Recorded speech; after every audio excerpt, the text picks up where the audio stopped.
విజయ్ కుమార్ జితేందర్ గారు మీరు చాలా అభ్యంతరకరమైనటువంటి ఒక స్టేట్మెంట్ ఇచ్చారు. లోకల్ బాడీ ఎన్నికల్లో హైదరాబాద్ ఎన్నికలు కావచ్చు, అదేవిధంగా మున్సిపల్ ఎలక్షన్లో బీఆర్ఎస్ బీజేపీ కలిసి ఎన్నికల్లో పోయినారని చెప్పేసి మీరు మాట్లాడుతున్నారు. ఇది చాలా తీవ్రంగా ఖండిస్తా ఉన్నాను నేను. దానివల్ల హైదరాబాద్ లో పక్కనే ఉన్నటువంటి మణికొండ మున్సిపాలిటీలో బీజేపీ వాళ్ళు వైస్ చైర్మన్ అయినారు, కాంగ్రెస్ వాళ్ళు చైర్మన్ అయినారు. ఆ విషయాన్ని మీరు మర్చిపోకండి. కానీ ఎక్కడ కూడా బీఆర్ఎస్ పార్టీ బీజేపీ కలవలేదు. బీఆర్ఎస్ పార్టీ బీజేపీ రెండు ఒకటన్న విమర్శ వల్లే అప్పుడు మీరు ఓడిపోయారు. 100% అవాస్తవం ఇది. కాంగ్రెస్ పార్టీ బీజేపీ పార్టీ ఒకటే అనడానికి నేను చాలా ఉదాహరణలు చెప్తాను. నేను ఎగ్జాంపుల్ గా ఈరోజు దేశవ్యాప్తంగా ఆనాడు కాంగ్రెస్ పార్టీ సిబిఐని ఉసిగొల్పి రాష్ట్రాల్లో ప్రభుత్వాలను అస్థిరపరిచేటువంటి ప్రయత్నం చేసింది. పార్టీలను హస్తగతం చేసి అస్థిరపరిచే ప్రయత్నం ఆనాడు కాంగ్రెస్ చేసింది. ఈనాడు బీజేపీ అదే పంతను నేను ఒక ఆకు ఎక్కువ చదివామని చెప్పేసి ఈడీని ఎంటర్ చేసి, ఐటీ వాళ్ళని ఎంటర్ చేసి, సిబిఐని మొత్తం 3 శక్తులను రాజ్యాంగబద్ధమైన శక్తులు అన్ని ఇన్వాల్వ్ చేసి ఈరోజు దాడులు చేస్తున్నటువంటి పరిస్థితి చూస్తాను. అది మీ కాంగ్రెస్ పార్టీ, నీ నాయకుడు రాహుల్ గాంధీ, నీ నాయకురాలు సోనియా గాంధీ గారి మీద నేషనల్ హెరాల్డ్ కేసు మీద దాదాపు 2,000 కోట్ల విలువైన ఫ్రాడ్ జరిగిందనేటువంటి దాని మీద ఈరోజు సిబిఐ ఈడీ మొత్తం కేసులు నమోదు చేసి ఛార్జ్ షీట్ దాఖలు చేస్తే నీ నాయకుడు, నీ పార్టీ ముఖ్యమంత్రి రేవంత్ రెడ్డి గారు, గౌరవ తెలంగాణ రాష్ట్ర ముఖ్యమంత్రి రేవంత్ రెడ్డి గారు నీ నాయకుల మీద బీజేపీ వాళ్ళు హరాస్మెంట్ చేస్తా ఉన్నారని దేశవ్యాప్తంగా కాంగ్రెస్ శ్రేణులు గగ్గోలు పెడతా ఉంటే నీ ముఖ్యమంత్రి రేవంత్ రెడ్డి ఇప్పటి వరకు మీ బడే బాయ్, నీ చోటే బాయ్ ఒక్క మాట మాట్లాడలేదు. ఎవరితో కలిసినారు జితేందర్ గారు?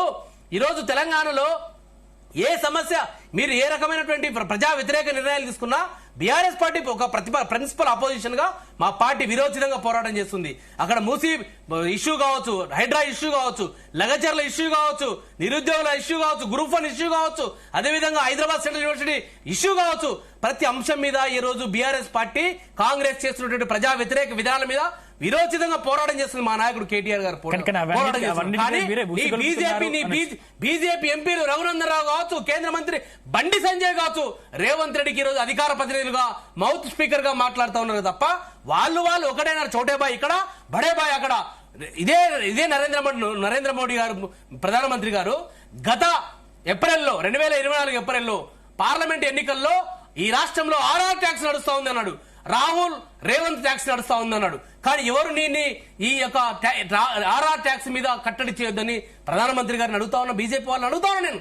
మిమ్మల్ని ఎవరు ఆపారు? మిమ్మల్ని వారు అవినీతి చేస్తా ఉంటే, ఈ ప్రభుత్వం కమిషన్లతో నడుస్తా ఉంటే బీజేపీ వాళ్ళు చర్యలు తీసుకోవాలా లేదా?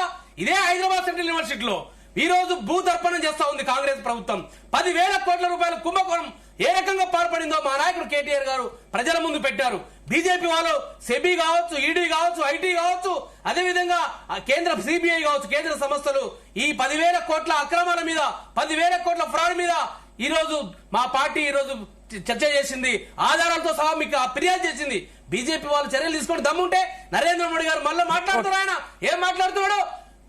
ఈ రాష్ట్రంలో కాంగ్రెస్ ప్రభుత్వం నువ్వు పక్క రాష్ట్రాల్లో బుల్డోజర్ చేస్తావు, ఇక్కడ నీ చోటబాయ్, నీ శిష్యుడు అయినటువంటి రేవంత్ రెడ్డి ఈరోజు బుల్డోజర్ రాజన్ నడుస్తుందని చెప్తారు. కానీ ఈ రోజు రేవంత్ రెడ్డి చేస్తున్న అక్రమాల మీద మా పార్టీ స్పష్టమైన ఆధారాలతో సహా సిబిఐకి, ఈడీకి, అదేవిధంగా ఐటీ వాళ్లకు, సెబీకి, ఆర్బీఐకి, అనేక కేంద్ర సంస్థలకు ఫైనాన్షియల్ ఫ్రాడ్ జరిగిందని చెప్పేసి కేంద్ర ఆర్థిక శాఖ కూడా ఫిర్యాదు చేసింది. రేవంత్ రెడ్డి మీద మీరు చర్యలు తీసుకోవడం లేదు. రేవంత్ రెడ్డి ఈ 10,000 కోట్ల మీద ఎందుకు మీరు విచారణ జరపట్లేదు? బీజేపీ వాళ్ళు అడుగుతా ఉన్నా, కాంగ్రెస్ పార్టీ వాళ్ళు కూడా అడుగుతా ఉన్నా. మీరు రేవంత్ రెడ్డి ఎందుకు ఈ నేషనల్ హెరాల్డ్ కేసు మీద ఇప్పటి వరకు ఒక నోటి నుంచి వారికి ఒక చిలుక పలుకు పలకలేదు? అంటే నీ బడేబాయికి నరేంద్ర మోడీకి భయపడే నీకు లాగు తడిసా ఈ రోజు రేవంత్ రెడ్డి జపాన్కి పారిపోయాడు. ఈ రోజు ఎందుకు మాట్లాడలేదు? ఆ ఇష్యూ మీద మాట్లాడుతున్నా.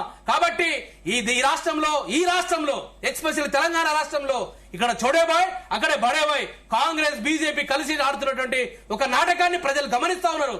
అంతేగాని ఇంకొకటి, మా మిత్రుడు రవికుమార్ గారు మాట్లాడుతున్నారు, బీజేపీ బీఆర్ఎస్ పార్టీ అక్రమాలు చేసినాయి, ఈ రాష్ట్రంలో అక్రమాలు చేసినాయని చెప్పేసి. నేను ఛాలెంజ్ చేస్తా ఉన్నా, కేంద్ర ప్రభుత్వం ఈ రోజు మీ చేతిలో ఉంది.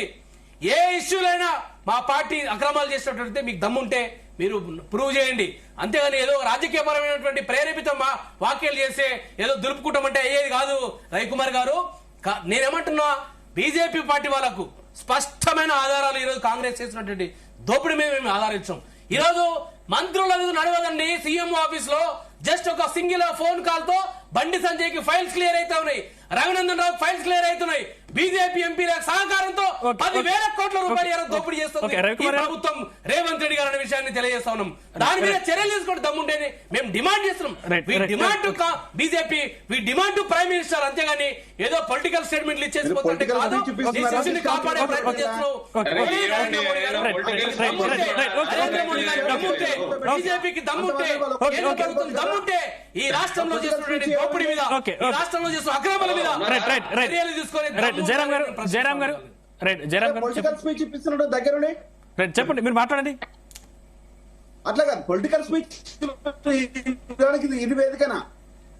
విషయాన్ని మాట్లాడగల పొలిటికల్ స్పీచ్ తో ఇప్పుడు పనుందా?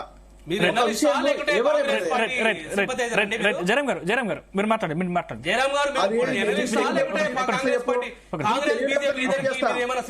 డిస్కషన్ చేస్తున్నా కనవ కప్పుకున్నతో సరిపోతా. మీరు మాట్లాడండి. డిస్కషన్ చేస్తున్నా కనవ కప్పుకున్న వస్తే ఎవడేం చేస్తాడు?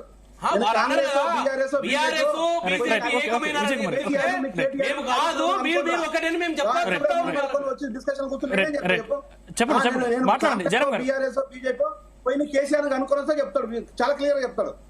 విషయము ఇది పొలిటికల్ స్పీచ్ ఇచ్చే ప్లేస్ కాదు. ఇది discussion, point to point discuss చేయడానికి ఇక్కడ జరుగుతున్న అంశాలు ఏంది? ఎలక్షనల్ అంశాలు అంతే కదా. మిగతా అంశాలన్నీ తీసుకొచ్చి కలగూరుగంపలాగా స్పీచ్ ఇస్తుంటే ఎవరైనా ఇక్కడ కూర్చొని మాకేం పనులు లేవు. మాట్లాడండి జయరామ్ గారు. నీకు కావాల్సింది ఏంది? నీ నాయకత్వం దగ్గర నువ్వేదో స్పీచ్ ఇస్తే వినడానికి వస్తే నీకు ఇష్టం మాకు కాదు, మాకు అవసరమే లేదు.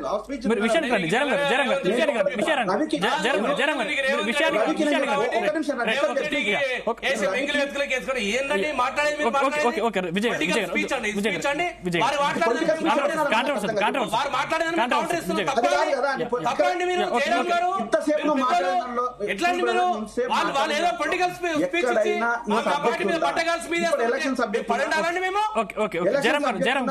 దాంట్లో జయరామ్ గారు మీరు విషయానికి రండి.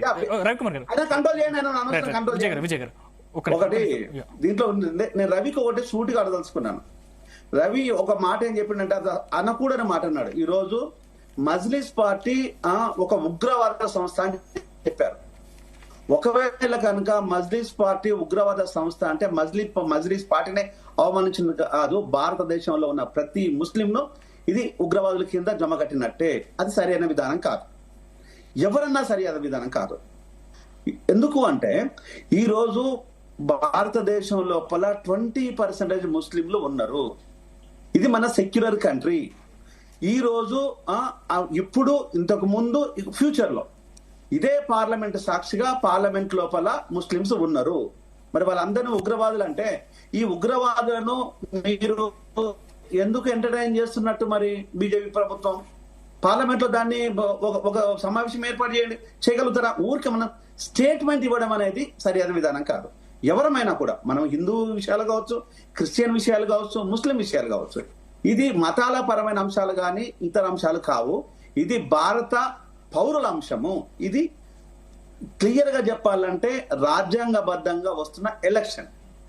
ఇందులో ముస్లింస్ పాల్గొంటారు, జైన్స్ పాల్గొంటారు, క్రిస్టియన్స్ పాల్గొంటారు, ఎస్సీ ఎస్టీ బీసీ మైనార్టీలు, మనిషి అయి పుట్టిన భారతీయుడు ప్రతి ఒక్కరు ఎక్కడో దగ్గర ఆయా ప్రాంతాల్లో ఆయా ప్రజలు పాల్గొంటారు. అంతే తప్పితే వాళ్ళను అవమానించడం కానీ పొలిటికల్ స్టేట్మెంట్ ఇవ్వడం కాదు. అది ఎవరికి మంచిది కాదు. తమ్ముడు అనుకోకుండా అని ఉండొచ్చు, బహుశా ఇది కావాలని అనుకోవచ్చు. రవికి నాకు మంచి సంబంధం ఉంది.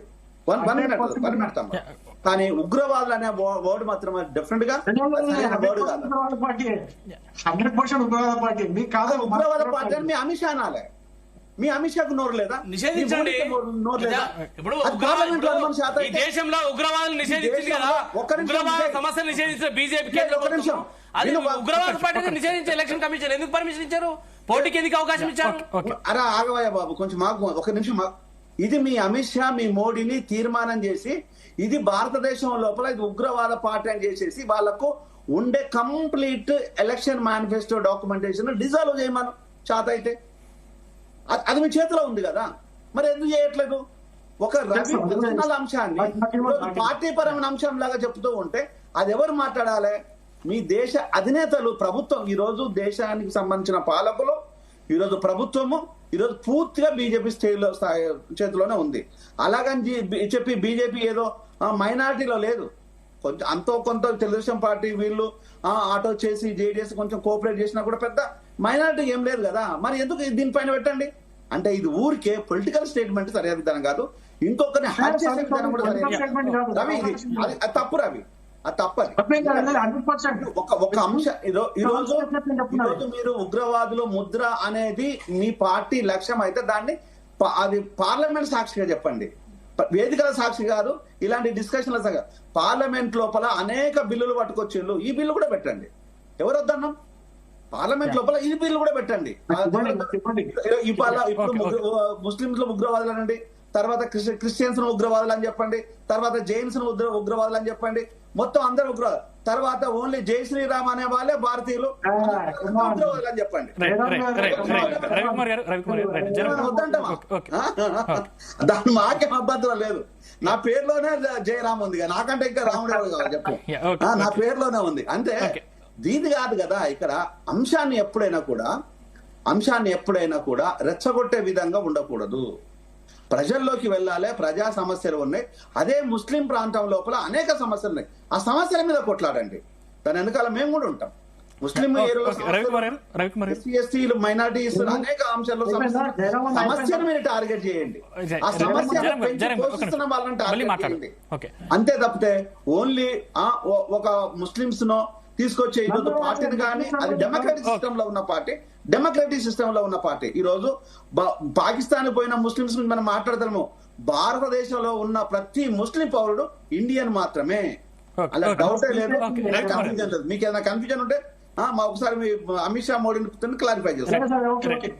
చెప్పండి.